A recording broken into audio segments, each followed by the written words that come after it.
Welcome to the channel. Gotta feel this. If you're new here, welcome. I'm going through a little problem, a little toothache, so my face is a little swollen. But let's talk about UFC 315. First off, Jose Aldo. Before I even seen the fight, I was like, when I seen he was fighting again, for one, I was like, why do they have him on the main card? For two, it's like, it's time, man. And I was hoping this would be his retirement fight. From the looks and the sounds of it, sounds like that's what it is. Thank God. Valentina Shevchenko, man, the main event and the co-main event, you can see these fights were won in the gym. You can see who trained harder, who worked harder. At the end of the day, Valentino just looked like she's getting better. She's not losing a step, nothing. I thought Farad would have put up a better fight, but it shows that she didn't train hard. Simple as that. Now, let's talk about Babal and Jack.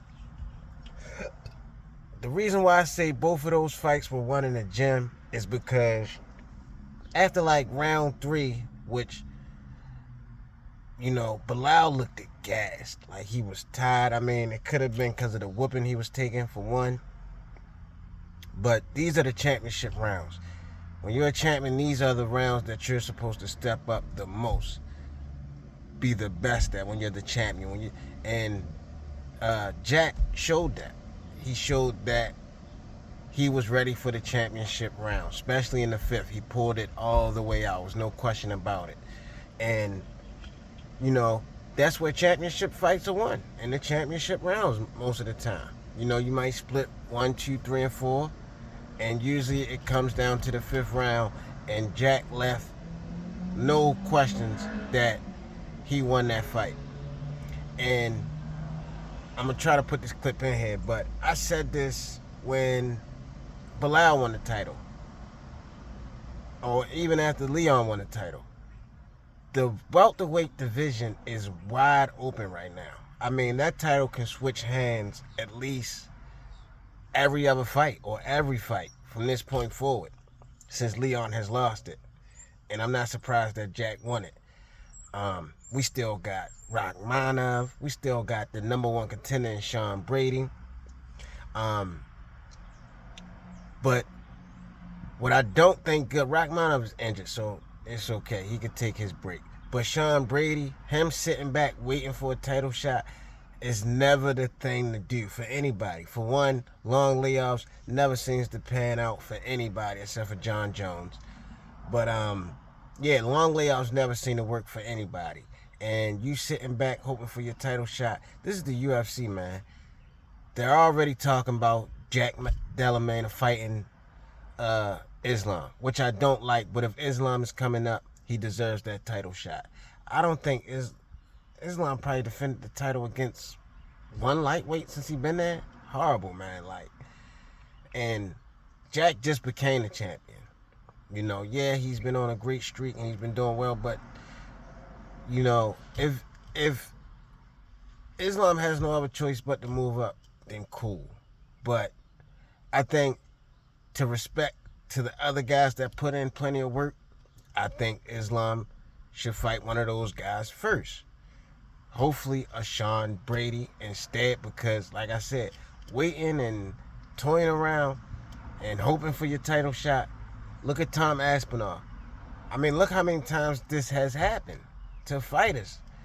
Leon, but he stayed active. If you feel like you're the best and, you're great, you're going to win. Tom Aspinall defended the interim title. He's not sitting around waiting on John, And I think that's better overall for you as the fighter. Say Sean Brady beats a Rakhmonov, or any of those guys that's in the top 5. I don't think Ian Gary's in the top 5 anymore, but any of those guys in the top 5. Now you done cleared out the division. Now you can, as soon as you win your belt, it's no problem for you to go and try for double champ status. But I think sitting around is not going to fare well for Brady, and I guess we'll have to wait and see. But the welterweight division is wide open, man. We got a lot of the old guard, stepping out like Leon. Not stepping out, but, the new guard is coming in. We got Kamaru out. Gilbert Burns is still there, but he's part of that old guard. Leon.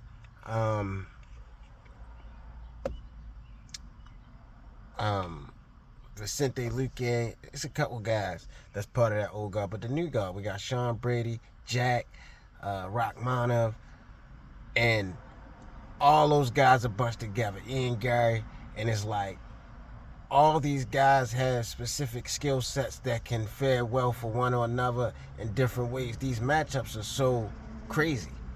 No one guy in that division has a full all-around game like Babal. If he's not able to take you down or wrestle with you, he's done. His striking is terrible, terrible, and it showed last night when he went against a striker. We could see that Jack is not a ground guy, so he worked on not getting taken down. That was the way he was going to win that fight, striking with Babal, and it showed. The only guy who I see has a well-rounded game right now, and I'm going to ride this train to the wheel fall off, is Ilya. He's just too well-rounded. His striking, we just got to see how he fares at lightweight. But, yeah, man, welterweight division is wide open. Let me know if y'all agree or disagree. Who you want to see Jack fight next? Do you think Islam should be able to come straight up and get the title shot? And it's another thing. Do you think Ilya will be able to have the same effectiveness at lightweight?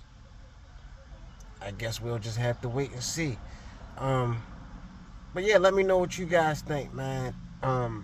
Do you think Jack will reign for a long time? Do you think he'll be able to defend it several times? Or, what do you think his future looks like? Where does Babal go from here? I think, a guy like Sean Brady should try to get in the ring with him as soon as possible. Because we know Jack's probably about to take a couple months off.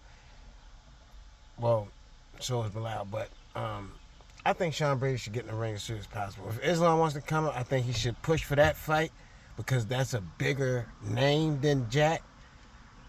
But let me know what you guys think, man. I like it, though. Let me say that, too. I like that that it's wide open as it is. I'm glad the titles are changing hands like they are. And then we got this new guard in. And now we'll see who will solidify themselves at the top of the welterweight division and show who can really reign there. Because Kamaru Usman was the last guy we had to really hold it down. And since then, the belt has changed hands, only twice in about 3 fights. But let's see, man. Let me know what y'all think, man. Comment, like, subscribe. All the YouTube shit. You know what I mean? Shit.